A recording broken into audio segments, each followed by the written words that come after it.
अरे यार 3 बजे फिल्म शुरू हो जाएगी, तू क्या कर रही है?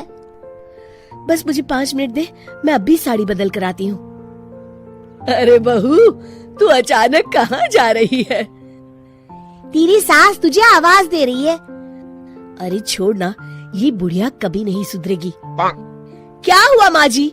मैंने आपको कितनी बार मना किया है कि मुझे जाते हुए टोका मत कीजिए। मैं फिल्म देखने जा रही हूँ। तू अभी चली जाएगी तो मेरे लिए खाना कौन बनाएगा बहू? सुबह से भूखी बैठी हूँ। अरे माँ जी, आप कौन सा घर का काम करती हो जो आपको भूख लगी है? अच्छा, मुझे देर हो रही है, चलना रीटा। अंजलि के जाते ही सीता देवी अपनी किस्मत को कोसते हुए सारा दिन घर में भूखी बैठी रहती है। इस तरह अंजलि अपना बहू होने का कर्तव्य कभी नहीं निभाती थी। वहीं दूसरी तरफ अपनी सास के खाते से पैसे निकाल के अपने शौक पूरे करती थी। लेकिन सीता देवी इस उम्मीद पर थी कि एक दिन उसकी बहू सुधर जाएगी। फिर एक दिन सीता देवी की जुड़वा बहन गीता देवी वहाँ आती है। अपनी बहन को घर के काम करते हुए देख गीता देवी आग बबूला हो जाती है। अरे ये सब यहाँ क्या चल रहा है सीता?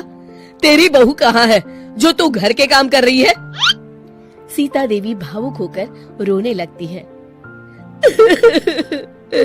अब तुझसे क्या छुपाऊं?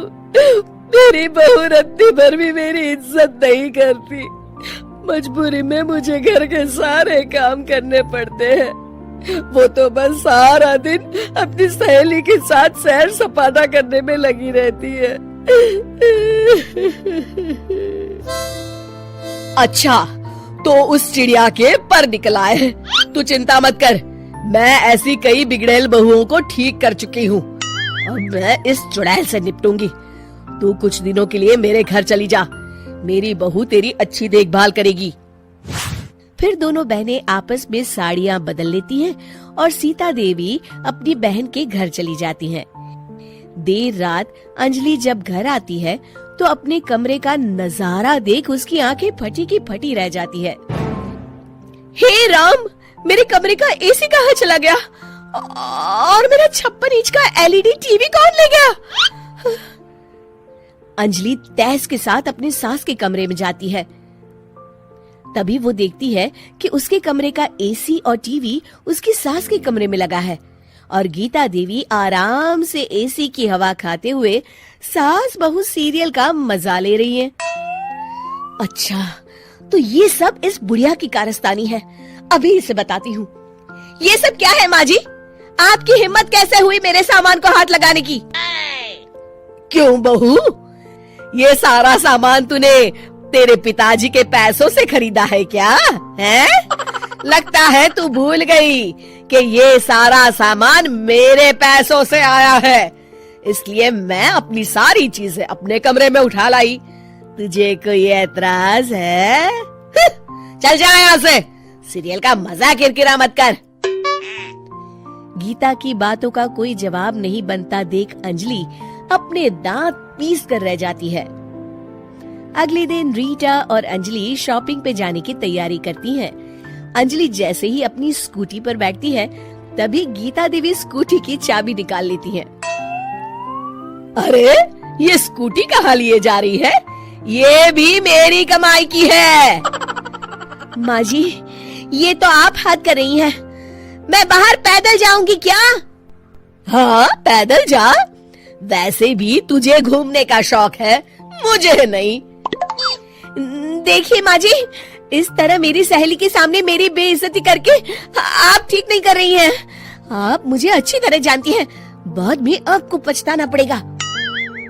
अच्छा, तो तू नहीं सुधरने वाली?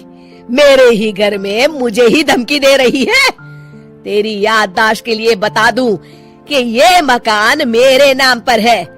अब तू देख, मैं आज ही अपने बिल्लू वकील को बुलाकर ये सारी जायदाद अनाथालय को दान कर देती हूँ, फिर तुझे एक ढेला भी नहीं मिलेगा। गीता की बातें सुनकर अंजलि के पैरों तले जमीन खिसक जाती है। अरे, अगर तेरी सास ने तुझे अपनी जायदाद से बेदखल कर दिया तब तो तू सड़क पर आ जाएगी। मैं तो कहती हूँ चुपचाप अपनी सास से माफी मांग ले अंजलि। हाँ, तू बिल्कुल सही कहती है, मेरी सास का कोई भरोसा नहीं है।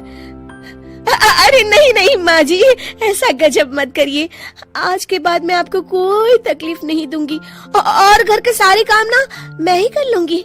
मैं आपको एक अच्छी बहू बनकर दिखाऊंगी। कुछ दिनों के बाद, ये लीजिए माँ जी, आराम से गाजर का हलवा खाइए। खुशबू तो बहुत अच्छी है। हाँ माँ जी, वैसे मैंने सब काम कर लिया है, तो मैं आपके पैर दबा दूं? आप आराम से हलवा खाइए।